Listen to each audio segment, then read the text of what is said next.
Yo, salut à tous, c'est le Rookie. Ça fait super longtemps que j'ai pas posté de vidéo, je suis vraiment désolé. J'ai eu très peu de temps libre ces derniers temps, mais là je suis en train de vous préparer un projet dont je vous parlerai d'ici quelques mois.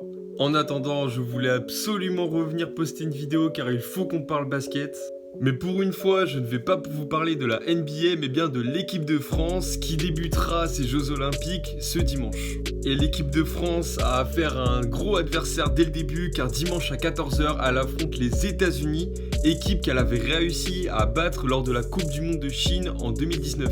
Je pense que les États-Unis vont donc prendre ce match très à cœur et ça sera un grand défi pour l'équipe de France dès l'entrée de jeu. Et donc justement, en vue du match de dimanche et du début de la compétition, je voulais vous faire une vidéo pour vous présenter tous les membres qui composeront l'équipe de France de basketball masculine. Et vous allez voir que pour moi, cette équipe sur le papier, elle possède toutes les qualités pour aller au bout. Allez, c'est parti! Je vais commencer par parler évidemment des trois leaders de ce groupe qui ont chacun un rôle très important dans leur équipe NBA respective. On va parler de Nicolas Batum, Evan Fournier et Rudy Gobert. Et on va commencer par notre cher capitaine Nicolas Batum. Nicolas Batum, il vient juste de sortir d'une très grosse saison avec les Los Angeles Clippers, sa nouvelle équipe de cette année, avec lesquels il a quand même réussi à aller jusqu'en finale de conférence pour finalement s'incliner face aux Phoenix Suns. C'est un joueur super efficace et polyvalent, que ça soit en attaque ou en défense, avec surtout une grande intelligence de jeu, un grand QI basket. Et on compte surtout sur lui pour son expérience qu'il a acquis au sein de l'équipe de France depuis plusieurs années. Batum, Batman, c'est pas le joueur qu'on remarque le plus sur le terrain, mais quand il est concentré et à fond, il est primordial pour cette équipe de France. On va parler maintenant d'Evan Fournier qui est sorti d'une saison très compliquée. À la fois frustré, je pense, avec les Magic qui avaient de l'ambition et du potentiel, mais qui n'ont pas su suivre le rythme, pour ensuite être transféré aux Boston Celtics, sorti dès le premier tour par les Brooklyn Nets bien trop fort. J'espère que Evan Fournier a faim et en a marre de perdre et qu'il compte bien aller jusqu'au bout avec cette équipe de France. Il avait été nommé comme membre du 5 de départ de la Coupe du Monde de Chine en 2019 et je compte bien sur lui pour récidiver cet exploit. La muraille, Rudy Gobert maintenant. J'ai un conseil pour tous les adversaires, si vous comptiez driver pour aller lâcher votre layup près du panier face à Gobert, fuyez, ça sert à rien. Il a été élu meilleur défenseur de l'année en NBA pour sa 3e fois en carrière et sort d'une saison incroyable avec le Utah Jazz où ils ont fini premier de leur conférence Ouest. Il est donc dans une très bonne dynamique et a tout pour être le meilleur pivot de cette compétition. On va maintenant parler des autres joueurs NBA de la sélection qui ont néanmoins un rôle beaucoup moins important que les trois que j'ai cités précédemment. Frank Ntilikina pour commencer, il avait rayonné pendant la Coupe du Monde 2019 avec l'équipe de France, mais avec les New York Knicks, il a presque pas de temps de jeu et on sent que sa situation est de plus en plus compliquée.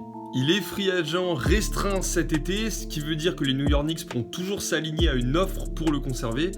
Mais je compte vraiment sur Frank Ntilikina pour prouver à tous les general managers de la ligue qu'il vaut bien mieux que la place de remplaçant qui joue à peine qu'il a actuellement en NBA. Timothé Luwawu-Cabarrot, lui, avait super bien commencé sa saison NBA avec les Brooklyn Nets. Cependant, l'arrivée de James Harden a fait baisser drastiquement son temps de jeu, ce qui est normal. Mais cette année, il a pu acquérir de l'expérience en apprenant aux côtés de Kyrie Irving, James Harden et Kevin Durant. Donc je ne doute pas que son niveau de jeu a forcément progressé et qu'il va tout péter en équipe de France. C'est sa première sélection avec l'équipe de France et je compte sur lui pour faire une bonne entrée et marquer les esprits. On va parler maintenant des lieutenants internationaux qui jouent en Euroleague. Et même s'ils ne sont pas en NBA, vous allez voir qu'ils ne manquent pas de qualité et qu'ils ont tout pour être essentiels à cette équipe de France. Et on commence avec le papa de cette équipe, Nando De Colo. Il est actuellement l'un des tout meilleurs joueurs d'Euroleague et c'est simple, il sait tout faire sur un terrain de basket. Il a toujours eu une place primordiale au sein de la sélection française et cette année c'est peut-être sa dernière sélection car il est déjà âgé de 34 ans. Il faut vraiment qu'il explose pendant cette compétition avant de devoir partir. Thomas Hurtel, un des meilleurs meneurs européens depuis plusieurs années déjà. Il avait dû louper la Coupe du Monde 2019 à cause de blessures et je suis sûr qu'il a dû se souvenir longtemps de la déception d'avoir dû quitter le groupe et qu'il est prêt à tout casser dans cette équipe de France cet été. Alors pour la défense de cette sélection, à l'intérieur on a Rudy Gobert et c'est simple, à l'extérieur on a Andrew Albici. C'est un des meilleurs défenseurs extérieurs de l'Euroleague, voire même peut-être le meilleur.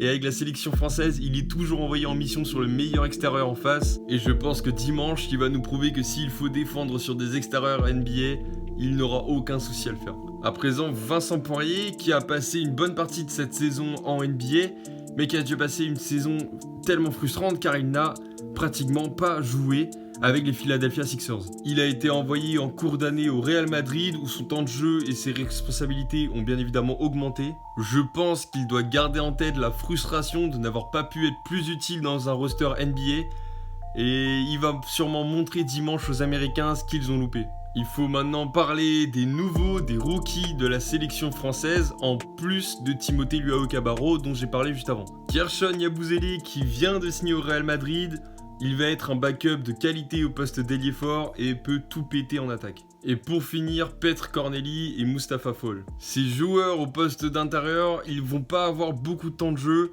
mais il faut vraiment qu'ils prennent chaque minute qu'on va leur laisser pour montrer de quoi ils sont capables. Mais en tout cas, il ne faut pas les sous-estimer ou alors les intérieurs adverses vont avoir de très sérieux problèmes. Enfin, une équipe ne serait rien sans son coach et nous avons toujours notre bon vieux Vincent Collet. Je pense que notre entraîneur se souvient de notre dernière défaite dans une compétition internationale contre l'Argentine juste après avoir battu les États-Unis. J'espère que ça lui a marqué et que cette année, nous irons jusqu'au bout.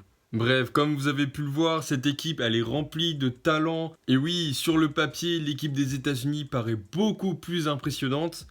Mais notre groupe se connaît bien et a vraiment une carte à jouer dans cette compétition. Et sinon, je donne rendez-vous à tous les amoureux du basket ce dimanche à 14h pour suivre le premier match de l'équipe de France contre les États-Unis. Et je vous dis à la prochaine. Ciao!